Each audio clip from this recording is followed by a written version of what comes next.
Bonjour à tous, donc on se retrouve pour une nouvelle vidéo sur les JSP servlets. Donc on s'était arrêté à la dernière vidéo sur le contrôleur et un de ses rôles qu'il doit jouer, c'est-à-dire la navigation.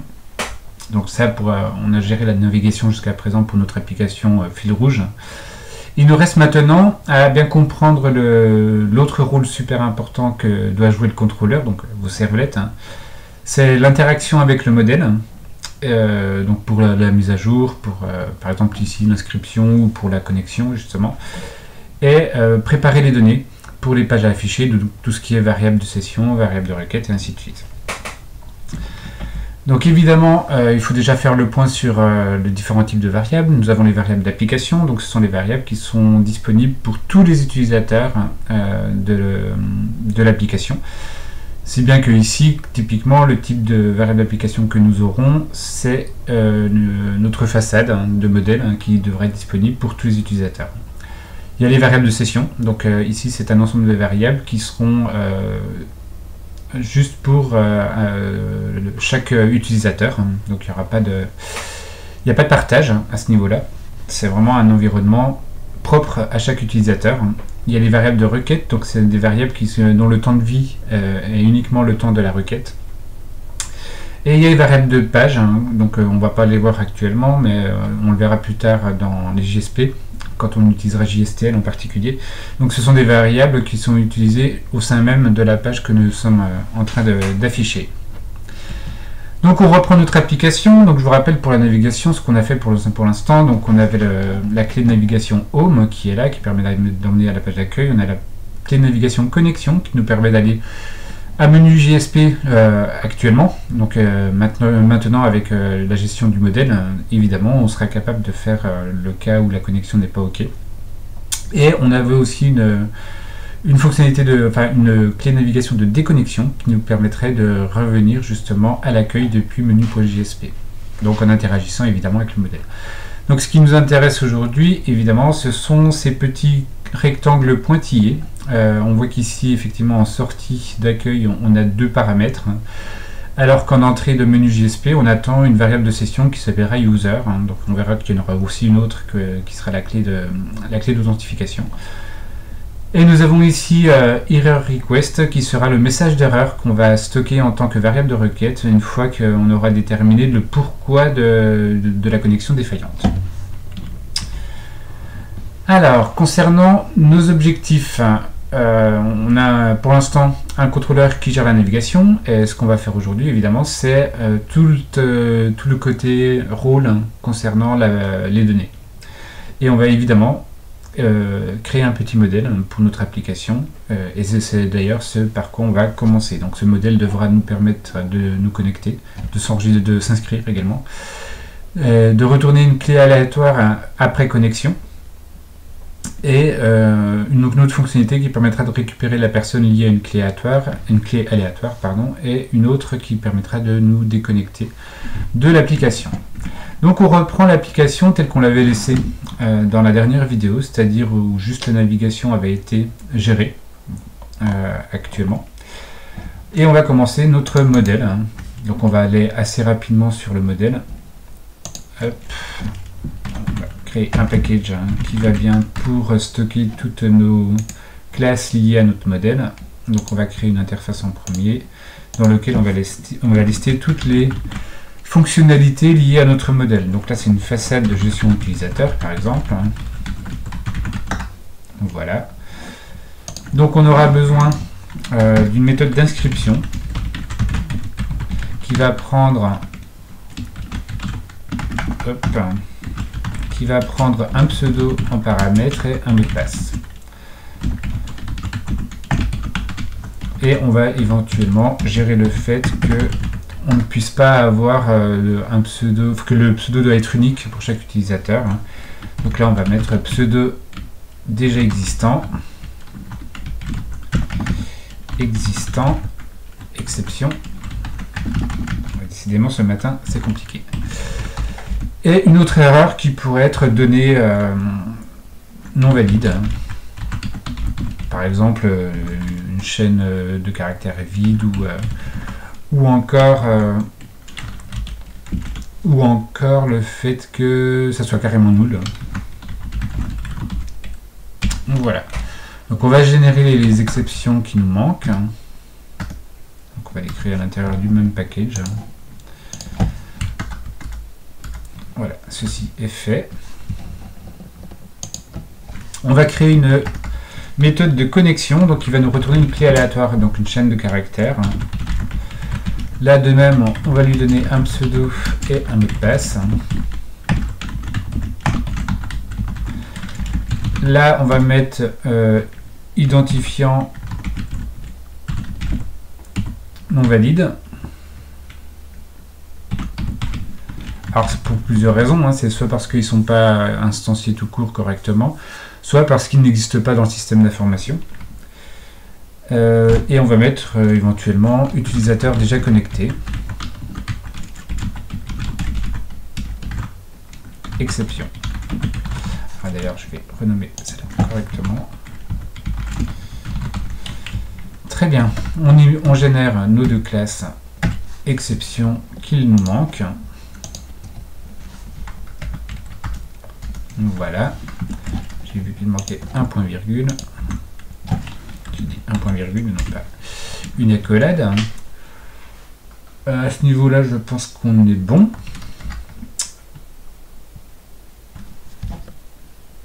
Très bien. Tac.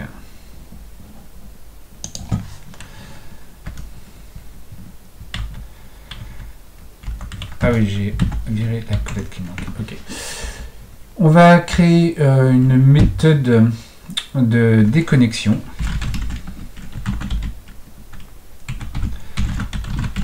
On va donner justement la clé aléatoire qui permettra justement de nous déconnecter, et on peut éventuellement mettre clé inexistante comme type d'erreur.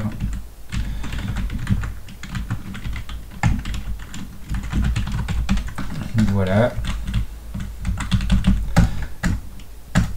Et on va créer une dernière fonctionnalité qui va être le fait de pouvoir récupérer un utilisateur en fonction d'une clé. Get utilisateur par clé. Donc qui en fait, une fois qu'un utilisateur est connecté, cette clé est instanciée et du coup elle identifiera de manière unique l'utilisateur en question. Donc on va créer la classe utilisateur. Donc on va pas trop se casser la tête, on va prendre juste deux informations, le fait qu'on ait le pseudo, le fait qu'on ait le mot de passe. Un petit constructeur qui va bien. Et on va mettre un getter pseudo. Et on va mettre un setter. Non, pas un setter justement, je veux simplement public boolean, quelque chose qui me permet de vérifier le mot de passe.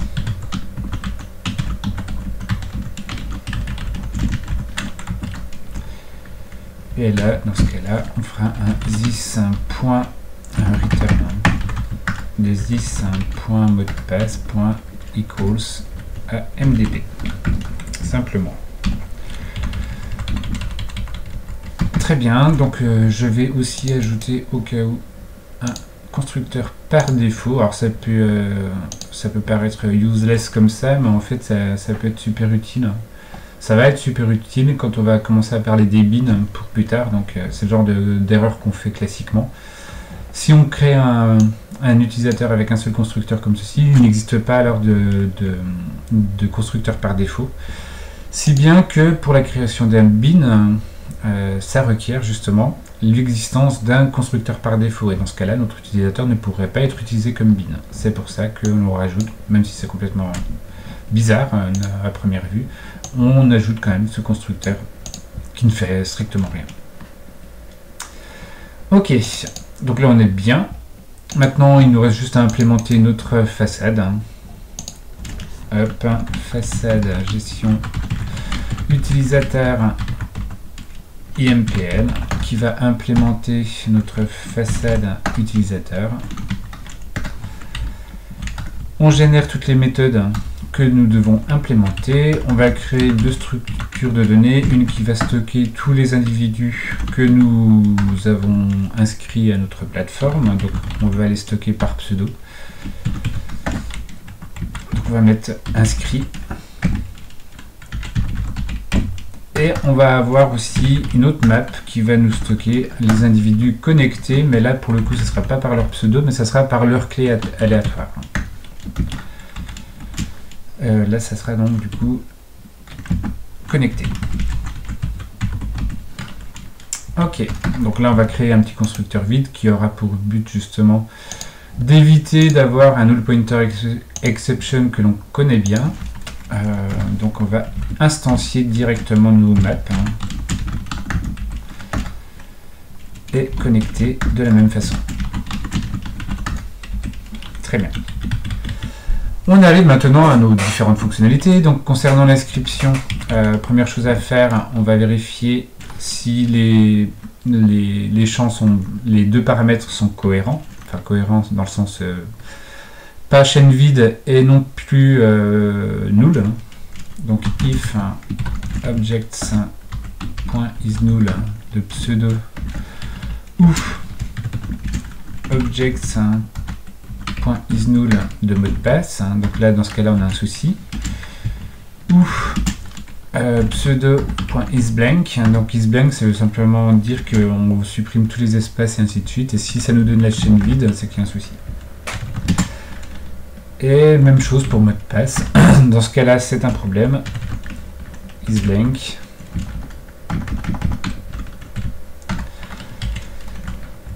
Dans ce cas-là, justement, on enlèvera l'exception données non valides. Ensuite, on arrive ici, ça signifie qu'ils sont tous instanciés. Enfin, en tous les cas, ils sont soit différents de null, soit il y a différents de vides. Dans ce cas-là, on va simplement vérifier que la map des utilisateurs inscrits ne contient pas le pseudo. Donc inscrit.containsKey. Si ça la contient, justement, c'est qu'il y a un problème. Donc on va mettre le pseudo. Si les inscrits contient le pseudo, alors throw pseudo déjà existant.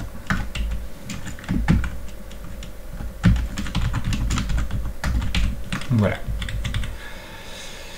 Et à partir de là, on est certain que le pseudo n'est pas déjà attribué. Donc on peut tranquillement créer notre utilisateur en lui injectant le pseudo et le mot de passe. Une fois qu'on l'a, il suffit simplement de le stocker à l'intérieur de notre map des utilisateurs inscrits avec donc le pseudo et l'utilisateur que l'on vient de créer. Et là, normalement, notre inscription est cohérente. Donc, je vérifie simplement si j'ai pas fait de bêtises. Donc, le pseudo, c'est OK. Ça, c'est OK. isBlank, c'est un problème. Mot de passe, isBlank est un problème également. Le fait qu'on les inscrits contient la clé pseudo, c'est un problème. Et dans ce cas-là, du coup, on a bien enregistré notre utilisateur. Bon, tout semble OK.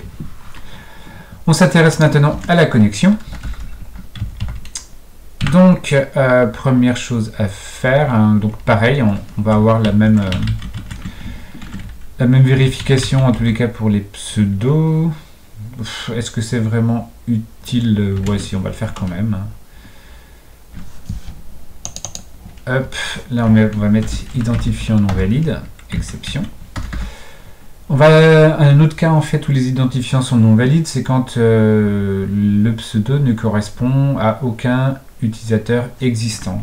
Donc if inscrit.containsKey pseudo, alors c'est en particulier si elle ne la contient pas que c'est un problème, ou inscrit.get containsKey get, alors la clé ça sera le pseudo, .check mot de passe, si le mot de passe n'est pas identique à celui que l'on donne, dans ce cas là de nouveau on a les utilisateurs qui sont enfin, en tous les cas, le cas où les identifiants sont non valides. Hein.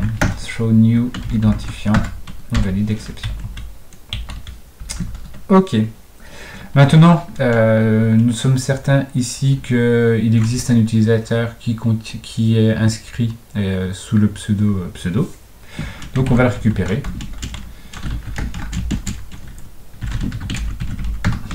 .get de pseudo. Et en plus, on est certain qu'en plus qu'il a le bon mot de passe. Donc là-dessus, il n'y a aucun souci. Maintenant, il faut juste que je vérifie que cet utilisateur n'est pas dans la liste des utilisateurs qui sont déjà connectés. Donc pour faire ceci, on a juste à vérifier if connecté.contains value pour le coup de l'utilisateur en question. Si la map connectée contient cette valeur, hein, donc pas la clé, hein, vraiment la valeur, hein, on va lever l'exception utilisateur déjà connecté. Et dans ce cas-là, maintenant, nous sommes dans un cas où l'utilisateur n'est pas connecté, il existe vraiment, son mot de passe est OK, donc tout va bien. Et il va devenir un utilisateur qui est connecté. On va déjà lui générer une clé aléatoire hein, dans un premier temps. Donc on va partir sur uid.random.toString et on va simplement stocker dans la liste dans la map déconnectée cet utilisateur sous cette fameuse clé. Et on va retourner évidemment la clé de connexion que l'on vient de générer pour que l'utilisateur puisse en prendre connaissance évidemment, sinon ça va être compliqué pour lui de pouvoir utiliser les fonctionnalités. Ok, donc j'ai pas fait d'erreur sur les maps visées à chaque fois. Là, ça m'a l'air bien. Là, c'est s'il n'est pas inscrit ou que le mot de passe n'est pas bon. Ah, que le mot de passe n'est pas bon. Dans ce cas-là, on lève les exceptions. Et sinon, s'il est inscrit, on récupère l'utilisateur. On vérifie que il n'est pas dans les utilisateurs qui sont déjà connectés. Et enfin, dans tous les autres cas, ça veut dire que effectivement il n'est pas connecté, il existe vraiment, et en plus ce mot de passe est OK.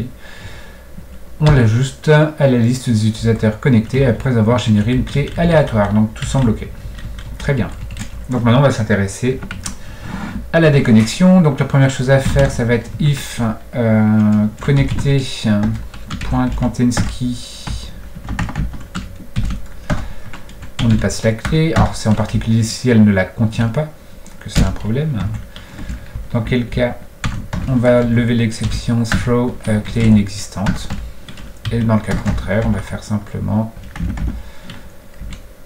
on va enlever l'utilisateur en question. Donc on va faire un this.connecté.remove de l'objet de la clé passé en paramètres. Donc normalement tout est OK à ce niveau-là. Et enfin, dernier cas, donc on va faire le même traitement qu'ici quand il y a un problème, quand la clé ne correspond à rien. D'ailleurs j'ai oublié de le mettre visiblement. Throw clé inexistante. Hop, on va l'ajouter à l'arborescence.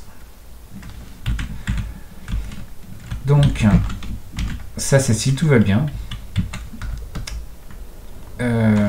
Enfin si tout va mal plutôt, et dans le cas contraire, donc forcément ça veut dire que la clé existe, donc que l'utilisateur existe, et dans quel cas on peut faire un connecté.get de la clé en question. Donc à ce niveau là je pense que concernant le modèle c'est terminé, nous avons tout ce que nous voulions en termes de fonctionnalité. J'espère juste qu'on n'a pas fait d'erreur en codant, mais bon ça on le saura assez vite hein, tout à l'heure. Hein. Et donc maintenant il faut s'intéresser à notre fameux contrôleur pour savoir justement quelles sont les interactions qu'il va avoir hein, avec notre fameux modèle. Donc la première chose à faire en fait c'est se dire comment le contrôleur va avoir accès à notre modèle. Hein. Donc pour le coup actuellement c'est pas possible. Donc on pourrait s'amuser justement à accéder aux variables d'environnement, enfin les variables d'application ici, en faisant un this.getServletContext.getAttribute. Donc ça nous permet d'accéder aux variables d'application. Et on pourrait faire un truc du style, si la variable d'application facade n'existe pas, alors on la crée et on l'enregistre. Comme ça, pour le futur, tous ceux qui vont venir auront accès à cette variable facade. Ça reste bof, parce que là, ça veut dire que, grosso modo, on va attendre que quelqu'un ait lancer sa première requête pour que finalement la façade soit instanciée. On a plutôt envie de créer en fait une instance de cette façade au moment où on va justement déployer l'application. Et il y a un élément qui permet de le faire, qui sont donc les listeners. Donc les listeners, on va en créer un. Hop. Donc les listeners, en fait, ce sont des objets qui écoutent ce qui se passe, grosso modo, et qui vont agir à certains moments. Donc on a des listeners concernant le contexte d'application, on a des listeners sur les sessions. Donc là, ce qu'on veut faire, nous, c'est un listener, justement, qui va surveiller le fait du moment où on déploie l'application. Donc on va mettre listener, et on va créer notre premier listener. Donc on va mettre initialisation modèle façade pour être plus précis. Donc c'est bien une classe. Ça va implémenter listener. Donc ça sera notre servlet context listener qui est là. Donc ça demande d'implémenter deux méthodes. La méthode context initialized ou context destroy. Donc évidemment, nous, ce qui nous intéresse, c'est au moment de l'initialisation du contexte. Donc ce qu'on va faire à ce moment précis, on va créer une instance de façade gestion utilisateur. Donc on va façade égale new façade gestion utilisateur IMPL. Donc là, notre façade est créée. Maintenant, il nous reste à l'enregistrer en tant que variable d'application. Et pour faire ceci, servlet context event.get servlet context.set attribute. Et on va la déclarer par exemple sous le nom façade. Et on stocke la façade en question. Ok. Et la chose qui est sympa aussi, c'est qu'on peut nourrir un peu notre modèle, et on va en avoir besoin, parce que si on veut pouvoir se connecter, il faut que des utilisateurs existent. Donc ici, on va simplement créer deux utilisateurs. Un qu'on connaît bien. Voilà, et un autre, un collègue que je connais bien également.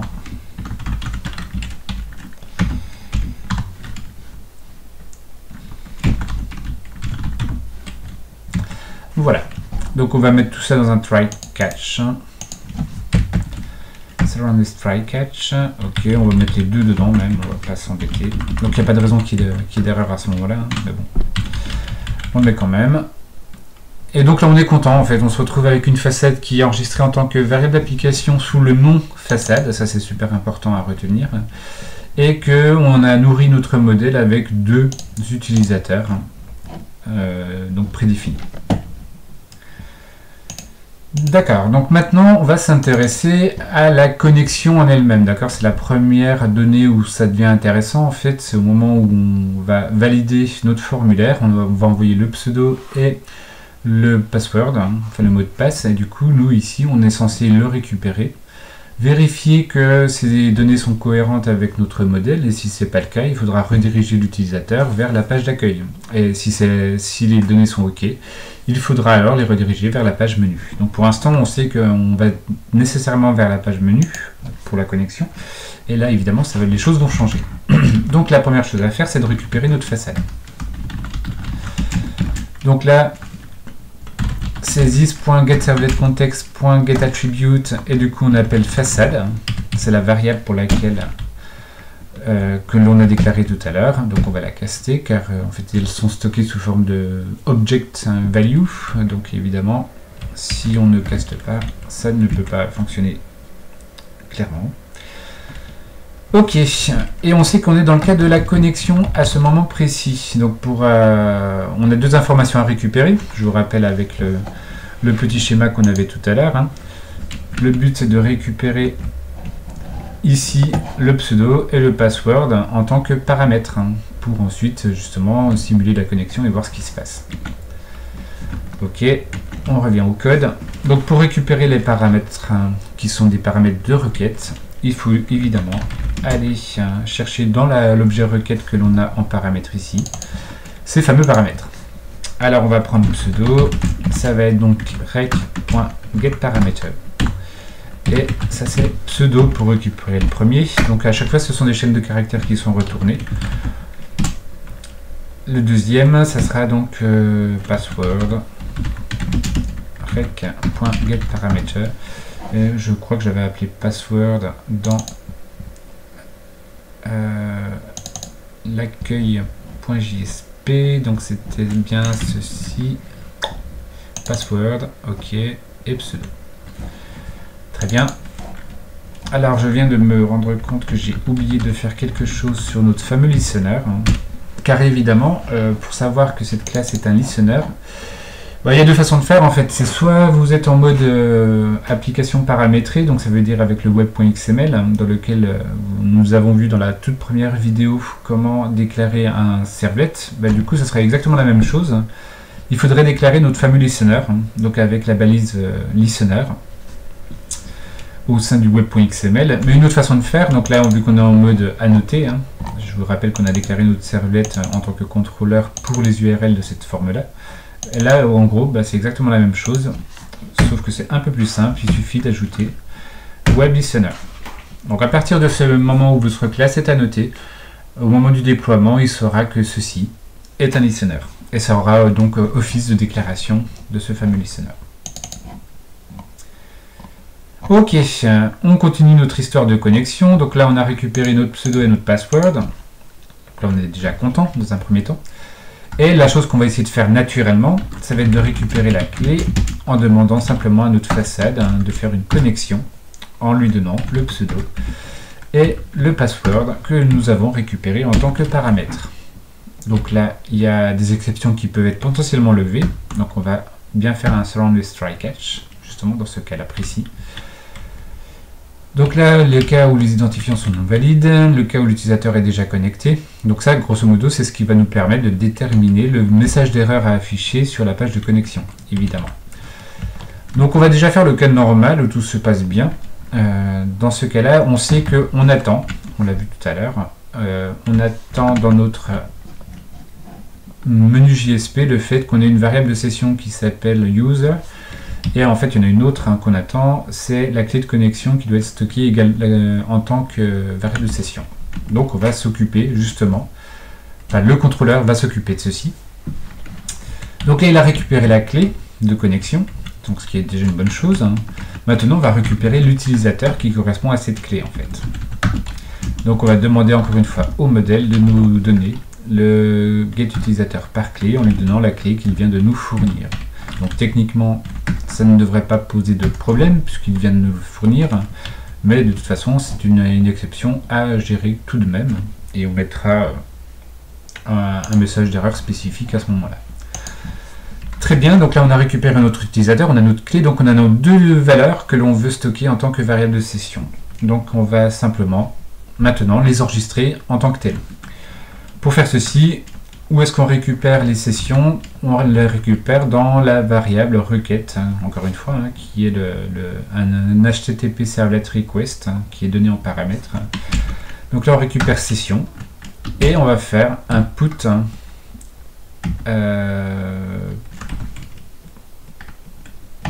alors ça, cet attribute, pardon. On va donc déclarer user qui va être un autre utilisateur et on va faire la même chose avec la clé authentification. Hop, et ceci, ça va être donc l'objet clé qui est là. Donc à partir de cet instant précis, en fait, les deux variables sont ajoutées en tant que variable de session. Donc là, on est relativement OK. Maintenant, la question que l'on se pose, c'est évidemment la destination, où est-ce qu'on va aller? Et dans ce cas précis, on ira effectivement à menu.jsp puisque tout s'est bien passé. Dans le cas où ça se passe mal, donc on a plusieurs raisons pour que ça se passe mal en fait. Mais de toute façon, on sait que quoi qu'il arrive, quand ça se passera mal, on ira vers accueil. Donc on va quand même le remettre. C'est juste pour enlever toute ambiguïté et les non-dits en fait quand on regarde le code. Le fait qu'on instancie pas, ça aurait pu dire du coup on garde la valeur qu'on avait au début, ce qui est correct, il n'y a pas de problème. Mais le fait de le mettre ici en visible, ça évite justement, on comprend bien qu'on doit faire la redirection vers accueil.jsp dans ce cas-là. Et là l'idée c'est d'écrire un message d'erreur. Donc là on va mettre une erreur, donc là c'est identifiant non valide. Identifiant non valide. Donc on ne sait pas s'il a mis des identifiants vides ou alors c'est parce que les identifiants de connexion ne sont pas valides, pas connus par le système d'information. Peu importe, on retourne ça tel quel. Là ici nous aurons une erreur pour dire simplement que l'utilisateur est déjà connecté. Donc là on peut mettre un petit message même personnel avec pseudo plus est déjà connecté.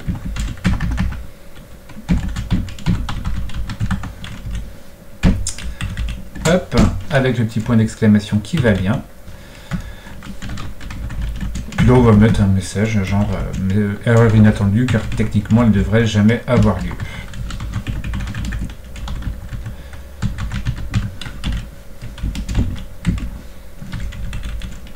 Lié à la clé d'authentification. Ok. Donc ici, on n'a pas fini, parce que là on a créé une variable locale, donc en aucun cas c'est exploitable dans l'état. Et comme on le disait tout à l'heure dans le petit diagramme de notre application, il faut évidemment que notre variable soit de type requête. Donc on va l'intégrer au sein de notre requête pour que accueil, ici même, puisse récupérer cette variable et afficher le message problématique.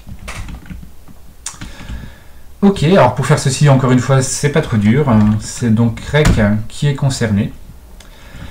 Sauf que là, on a directement un setAttribute, donc on va l'appeler erreur et on va stocker le message d'erreur en question. Donc on va faire la même chose pour les deux autres cas d'erreur que nous avons identifiés. Alors, maintenant il est temps de faire le petit récap de la connexion pour voir si tout se passe bien. Donc on a le cas où la connexion est OK, on a bien mis menu.jsp, on a nos deux variables de session qui sont là. Donc jusque là ça a l'air d'être plutôt cohérent. On a le cas où ça part en sucette, donc on repart vers accueil dans les trois cas. Donc ça c'est une bonne chose. On a le message d'erreur qui est propre à chaque cas d'utilisation. Donc ça c'est bon aussi. Et on les a toujours ajoutés en tant que variable de requête. Donc tout à l'heure relativement en place. Et à la fin, on redirige ceci vers la destination avec rec rsp, les deux paramètres qui, en particulier rec, qui a été enrichi entre temps. Bon, il va être le temps maintenant de tester si la connexion est effectivement fonctionnelle. Donc pour l'instant ça ne va pas afficher grand chose, il ne va rien se passer de particulier, mais au moins une chose est sûre maintenant, c'est que la seule chose qui va se passer et qui n'existait pas avant, c'est le fait qu'on soit redirigé vers la page d'accueil si nos identifiants ne sont pas bons.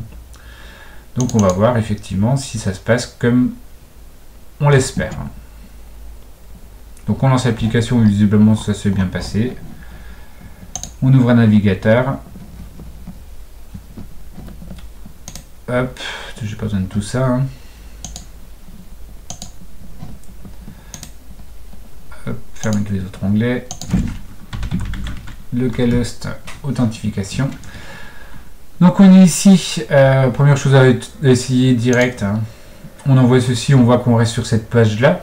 Donc on pourrait se dire, par rapport à tout à l'heure déjà c'est un changement, puisque quand on envoyait quand on cliquait sur le bouton envoyer, on partait directement vers menu.jsp. On peut se dire, ah, on est sur la bonne voie.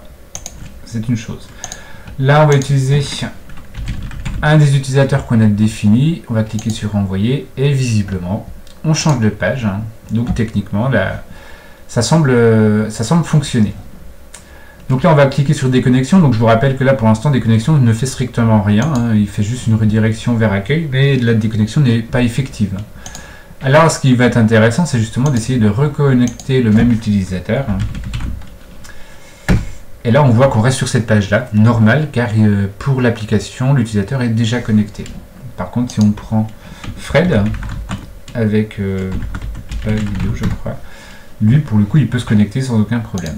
Et là évidemment si j'essaie de le reconnecter de nouveau, il n'y a aucune raison pour laquelle ça passe. Ok, donc maintenant ce qui nous manque, c'est un peu d'affichage évidemment, parce que là on ne sait pas pourquoi on ne peut pas se connecter. Il nous manque quelques informations quand même. On va enrichir ceci assez rapidement. On va aller sur accueil et on va faire un tout petit message ici. Alors, je le fais, on va dire à l'ancienne, dans un premier temps. Je vais mettre ça. Je sais que c'est deprecated, hein. Enfin, en tout cas ça se fait plus, ce genre de choses. Mais l'avantage c'est que comme je sais jamais comment faut le faire, voilà, ça au moins IntelliJ m'aide dans ce sens-là. Et l'idée c'est d'afficher en fait la fameuse variable erreur, hein, qu'on est censé avoir quelque part. Donc là en fait on est en train d'accéder, quand je mets un $, un accolade erreur, ce qu'il fait en fait c'est qu'il va chercher une variable dans les différents scopes existants. Donc il va commencer par page, il va voir qu'il n'en existe pas. Il va ensuite monter vers request, et là il s'avère que normalement il devrait trouver la variable erreur dans le cas où il y a un souci, effectivement. Et sinon, si la première connexion, quand on va arriver, il ne va rien se passer de particulier, erreur ne sera pas instanciée, donc il n'affichera strictement rien. Donc on verra pour les bonnes pratiques que ça, ce genre de choses, on ne le fait pas directement comme ceci, mais on aura une vidéo dédiée quand on commencera à parler des JSP et en particulier de JSTL, qui nous permet de faire des belles pages, enfin des belles, entre guillemets, enfin des pages en tous les cas bien pensées, bien conçues. J'ai pas dit belle. Donc là on va voir déjà si ça nous apporte quelque chose. On relance l'application rapidement. Donc quand on arrive normalement sur la page principale, il ne devrait rien se passer de particulier, hein. Je vais relancer en mode comme ceci, hop. Donc là il ne se passe rien, c'est normal, hein. Si je mets n'importe quoi, là on voit que le message identifiant non valide intervient, ce qui est plutôt cool. Là on va mettre une vraie connexion, tac. Là on passe donc à la page menu, on revient ici, on va voir si le deuxième message est bien géré, et effectivement on voit bien que l'utilisateur y en est déjà connecté, donc tout va bien pour l'instant. Maintenant on peut s'intéresser aussi à la page d'accueil, enfin la page menu pardon. On a envie éventuellement d'avoir un petit message personnalisé ici. Donc encore une fois, on va le faire rapidement là, mais c'est pas une bonne pratique de le faire tel que je vais le faire, hein, pour la simple bonne raison, c'est que le fait d'avoir mis de la requête tout à l'heure, hein, on ne sait pas dans quel scope c'est. Enfin, si un utilisateur quelconque, un développeur regarde ma page, il n'a aucune information sur le scope de la variable, donc c'est un peu gênant. Et on verra que, évidemment, on peut faire les choses beaucoup plus proprement à ce niveau-là. Donc là, on va mettre un petit message d'accueil. Bonjour. Alors, on va voir comment on va accéder justement à cette fameuse variable. Alors, comme tout à l'heure, en fait, on va simplement déjà taper sur le nom qui est supposé avoir notre variable. Donc, notre variable de session est censée s'appeler user. Et il y a un truc qui est sympa, en fait, c'est qu'on peut lui demander d'accéder au champ pseudo. Alors, en réalité, c'est pas un accès direct, hein. L'accès en fait il est bien private côté modèle. Hop, si je regarde vite fait, donc là le champ est bien private, hein, donc il peut pas y accéder, mais en réalité cette notation là précise le fait que c'est transformé en user.getPseudo. C'est la machinerie qui est mise en place derrière. Donc on va mettre voici le menu du jour. Et on va voir effectivement que cette mise en place va nous apporter quelque chose pour notre affichage. On vérifie. Donc jusque là tout va bien. on va recharger notre page comme ceci. Oups. Tac. Voilà. On va se connecter directement. Et là, on voit qu'effectivement, il a eu accès à la variable de session. Il a pu afficher le pseudo de la variable de session utilisateur. Donc on est plutôt user, pardon. Donc on est plutôt bien. Il nous reste maintenant à faire la dernière fonctionnalité qui est la déconnexion. En fait, quand je reviens, donc il n'apparaît pas sur notre graphe ici, mais c'est quand je reviens de ici à ici, il faut que j'arrive à me déconnecter et que je puisse me reconnecter de nouveau avec le pseudo que je viens de déconnecter. D'accord, ce qui n'est pas le cas pour le moment. Donc pour faire ceci, encore une fois, on va devoir passer ici, donc on a le label déconnexion, la clé de navigation qui est là. Donc là, on va faire le même traitement que tout à l'heure. On va récupérer dans un premier temps notre façade de gestion utilisateur dans NuGet. Donc là, on récupère notre façade, on est content. Une fois qu'on a la déconnexion, évidemment, il faut qu'on récupère la clé de navigation. Donc je vous rappelle que la clé de navigation, la clé d'authentification, elle est enregistrée en tant que variable de session. Donc il faut aller la chercher. Donc on va récupérer la clé. Elle est cachée donc dans rec.getSession.getAttribute et on l'avait appelée clé authentification. On va vérifier simplement. Hop, normalement c'est comme ça qu'on l'avait appelé. Je vais faire un copier-coller quand même au cas où. Des fois que j'ai bégayé entre deux lettres. Donc ceci va être casté en tant que string, évidemment. Donc là normalement j'ai récupéré ma variable de session. Donc il va falloir simplement que je demande au modèle de me déconnecter concernant cette clé de session. Enfin, cette clé d'authentification. Donc là on va mettre surrounded try catch également. De toute façon dans les deux cas on ira vers la page d'accueil, quoi qu'il arrive. Là on peut éventuellement ajouter un message d'erreur pour dire que là il y a eu un problème encore une fois inattendu lié à la clé. Hop, hop, donc on va faire ceci, on va récupérer ce morceau de code là, on va le glisser à ce moment précis ici. Erreur inattendue liée à la clé d'authentification. Donc ça c'est fait. La destination est OK. Maintenant, ce qu'on doit faire ici aussi, c'est supprimer toutes les variables de session que nous avons actuellement. D'accord? Une fois qu'on se déconnecte, techniquement, on va vider nos variables de session pour cet utilisateur-là. Alors, pour faire ceci, de nouveau, on va récupérer la session et on va utiliser donc la méthode invalidate qui nous permet de détruire l'environnement de session pour cet utilisateur-là.